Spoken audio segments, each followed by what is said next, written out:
So today we want to talk about some very interesting rum here, and I think most of you will probably recognize this, but I just want to talk a little bit about Velier first, or La Maison and Velier, which is now the new company that's been in existence for some years. One of the things I always liked about the company is that they do have a way of pulling a new rabbit out of the hat every now and then that takes rum in a different direction, if not precisely a new one. So, for example, where Velier is concerned, of course, we all know about the Demararas, we know about the Coronis. There was the Indian Ocean series for a while there. There's the Hamptons, of course, and the Habitation Velier series of pot still rums from around the world. Uh, More recently, there's been the remainder of the Nine Leaves expressions that came out last year, the Amrut from a few years before that. And of course, there's the Nepalese rum, which came out, I think, at Whiskey Live last year or earlier this year, that I'm really quite interested about. And last year, I saw this. Now, this is the Shakara rum from Thailand. And of course, we actually don't get very much from Thailand that makes it into the wider distribution. I have tried the Mekong many years ago. I think that was a spiced rum. There's the, what was the other one that I tried? The Sangsong rum, which they've got, I think, 3 or 4 different varieties. And Sangsong and Mekong in particular are made by a company called Thai Bev, which is sort of like the DDL of Thailand, which is to say that they have their fingers in many different pots and every different pies. Sangsong was founded as a distillery in 1977, but the company itself does quite a little bit more. It does chips, snacks, soft drinks, beers, a whole bunch of stuff, right? The other rums that come out of Thailand tend to be more from small little independent bottles, not independent bottles, sorry, micro distilleries. My apologies. We are talking specifically about Chalong Bay, which tends to do some very, very nice white rums. And also there is the Isan rum, which I think most people in the UK would know about because the Boutique Rum Company has put out 1 or 2 editions of that. Now, these 2 little distilleries are actually made by expatriates who are working in Thailand and not made by Thai companies themselves. But you would understand that the 2 different kinds of rum, the Sangsongs, Mekongs versus the artisanal distilleries, they're 2 different kinds of rums altogether. One is column still, usually molasses based and made for a mass audience, while the artisanal ones tend to be made, and I think both of them are, from cane juice and are made on small stills, whether Creole or hybrid pot stills or whatever, but they tend to be much more small batch and they're made for a more exacting audience. They are in all but name something very similar to independent bottlers. You do see them pop up every now and then on the festival circuit, while the mass market stuff from Thai Bev or Sangsong doesn't actually come up there. What I like about the Shakara, the word is a Sanskrit one meaning sugar or sugarcane, is that it kind of straddles the divide between those 2. It's neither one nor the other. It's somewhere in the middle. It is a column still product. It is made from molasses, and we really don't know the outturn of this thing. But the important thing to understand is that it has been aged 12 years completely in the tropics, which we really like. It has a reasonable sort of strength at 45.7%, and the outturn is a little bit obscure. Now, I've heard it said that La Maison and Velier got an ISO container and then they shipped it over after aging to Europe, where they bottled it, I think in France or somewhere, and then distributed it all around the world. And given if it's that kind of volume, we're probably talking about perhaps a few tens of thousands of bottles, which is why it's easily available and reasonably priced in both the United States and in the UK. I bought this in Calgary just yesterday for $70, and I got a reduction of, I think, 10% on that. So that actually made it really, really quite affordable for me.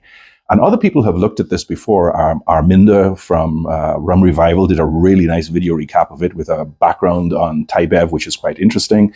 I believe the Rumcast boys did a blind taste testing on it, and that was quite interesting. And there are 2 reviews on Reddit that pretty much kind of like talk about it as well. So it's not exactly an unknown thing. It did come out last year. It has had some distribution, and people know enough about it.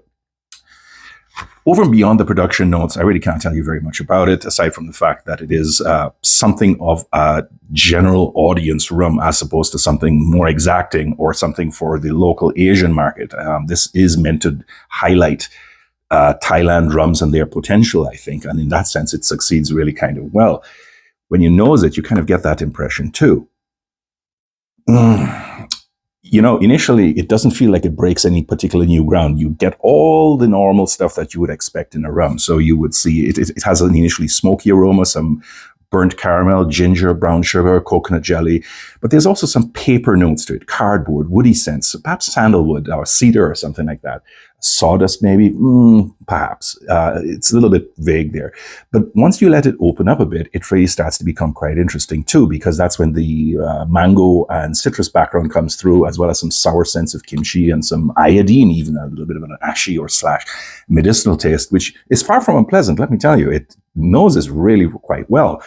And the important thing is the strength that it gives you, it actually is quite mild. So in that sense, you're going to get quite a lot. And there is quite a bit to go in with it. Now, I'm tasting this at 9:15 in the morning when I haven't been up for too long and my palate and my nose are still extremely fresh, which is something that I do with these uh, standard strength or lower strength rums because, well, just need to have your chops on when you do it, right?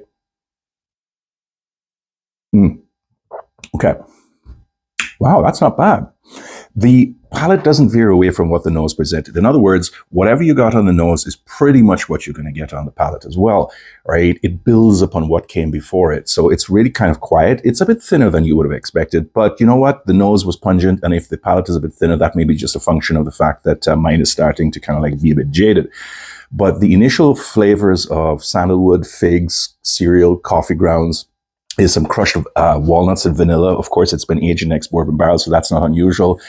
The brown sugar and caramel do take on a bit more of a commanding aspect here, which not everybody would appreciate. But again, I do believe that bourbon drinkers would have no problems with this at all.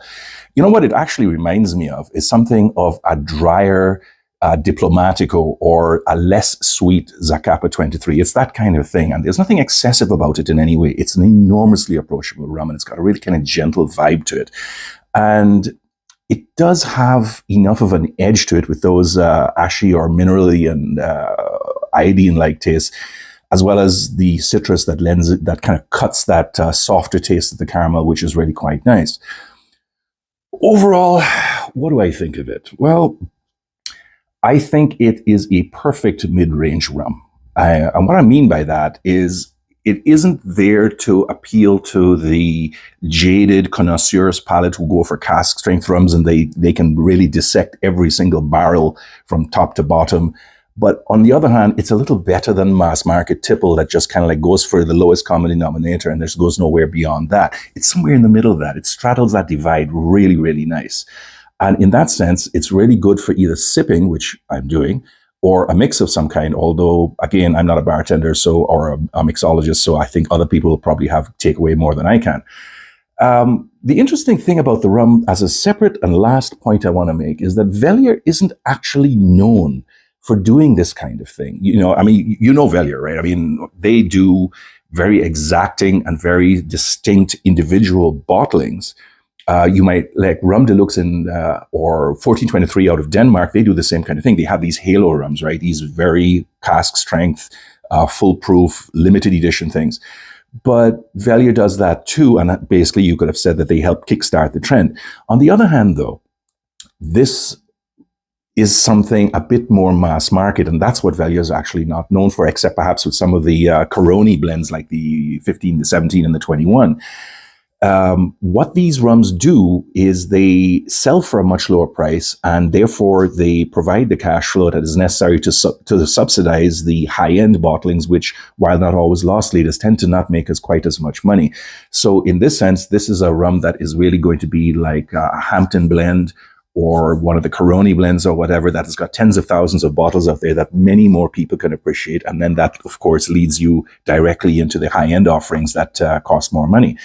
But the fact of the matter is that this is a really nice rum. I'm going to score it about 83 points because I think that's just about right for it. And I believe that for its price, which, as I say, was 70 Canadian, I think it sells for about 40, 50 euros, about the same in US dollars and so on. It's a rum that you won't go wrong with trying to get for yourself. And it really is a nice piece of work. I think that given its availability and its affordability, it's one of those rums that you won't go wrong with trying to get for yourself. That's about it for today on this one. I really did enjoy it. I hope you get a chance to give it a shot. And if you have a comment or something that you want to tell me about it that I haven't covered here, by all means, let me know. And until then, till the next time, take care, everybody. Bye bye.